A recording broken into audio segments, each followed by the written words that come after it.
Have you ever messed up? I mean really messed up?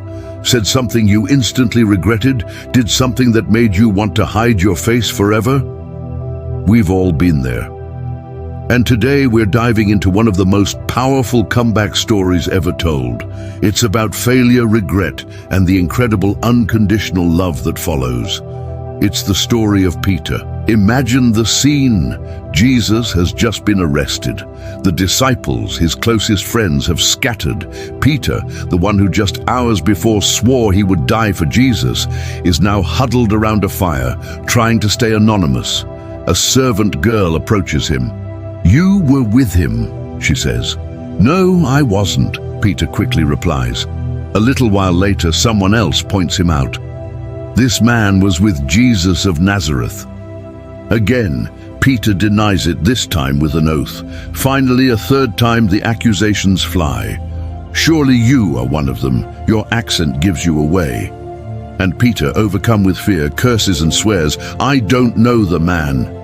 And then it happens. A rooster crows. At that exact moment, Jesus, being led away, turns and looks directly at Peter. Their eyes meet. Can you imagine the weight of that gaze? Not a look of anger, but one that pierced Peter's soul. The Bible says Peter went outside and wept bitterly. His world had just shattered. He, the rock, had crumbled into dust. He had failed his Lord, his friend, in the most profound way possible. After the resurrection, you can imagine Peter was a wreck. He was probably replaying that night over and over, the sound of the rooster echoing in his mind. The other disciples saw the risen Jesus, but for Peter, the joy must have been mixed with a deep, personal shame.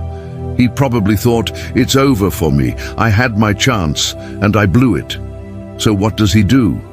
He goes back to what he knows. He says, "I'm going fishing."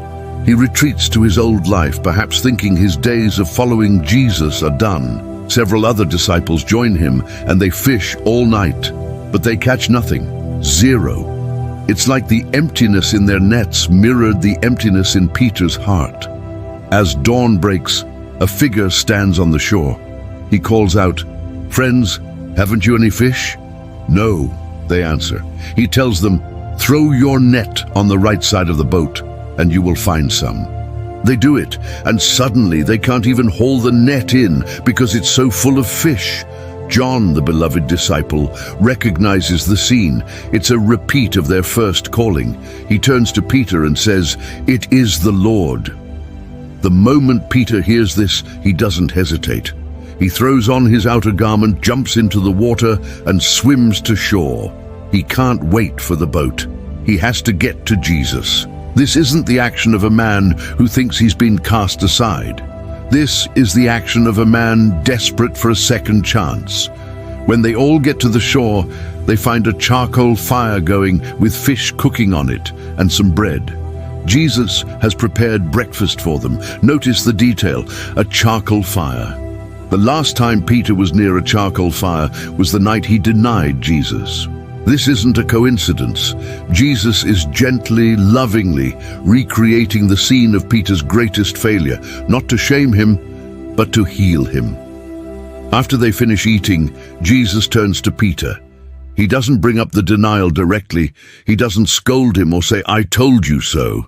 Instead, he asks a simple question. "Simon, son of John, do you love me more than these?" He calls him Simon, his old name, taking him back to the beginning. The question is direct but gentle. "Do you love me?" Peter responds, "Yes, Lord, you know that I love you." Jesus then says, "Feed my lambs."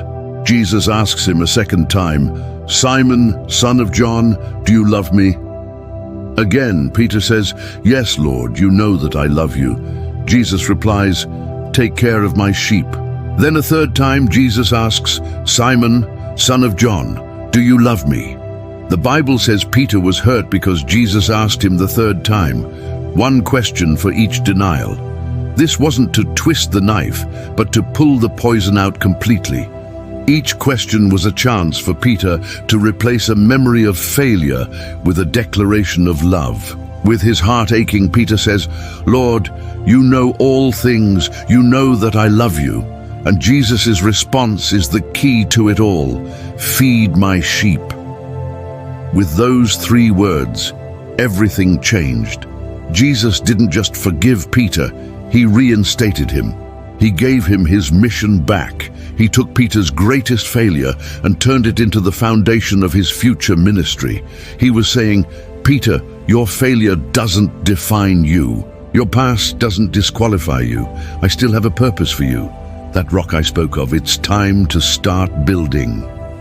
This story is for every single one of us who feels like we've messed up too badly. For anyone who thinks they've failed a friend, their family, or their faith. Maybe you're like Peter, sitting in the ashes of a bad decision, thinking, there's no way back from this. Look at this story. Jesus didn't wait for Peter to get his act together. He went to find him. He sought him out in his place of failure and shame, right back at his fishing nets. And he didn't come with condemnation. He came with breakfast. He came with a question rooted in love and a purpose rooted in grace. Your failure is not the end of your story. It might feel like it, but it's not. Jesus' love is bigger than your biggest mistake. His grace can cover your deepest regret. He is a God of restoration. He doesn't just forgive, he restores, he rebuilds, he recommissions. He takes our broken pieces and not only puts them back together, but uses them to create something even more beautiful and purposeful than before. If you're struggling with a sense of failure today, I want you to hear this loud and clear. Jesus is looking for you, not to condemn you, but to ask you, do you love me? And when you, from the bottom of your heart, can say, yes, Lord, you know I do, He is ready to give you a purpose. He is ready to say, then let's get to work. Your comeback story is waiting to be written. Thank you so much for watching. If this story touched you, please give this video a like and share it with someone who might need to hear this message of hope. And don't forget to subscribe for more content that explores these powerful truths. We'll see you in the next video.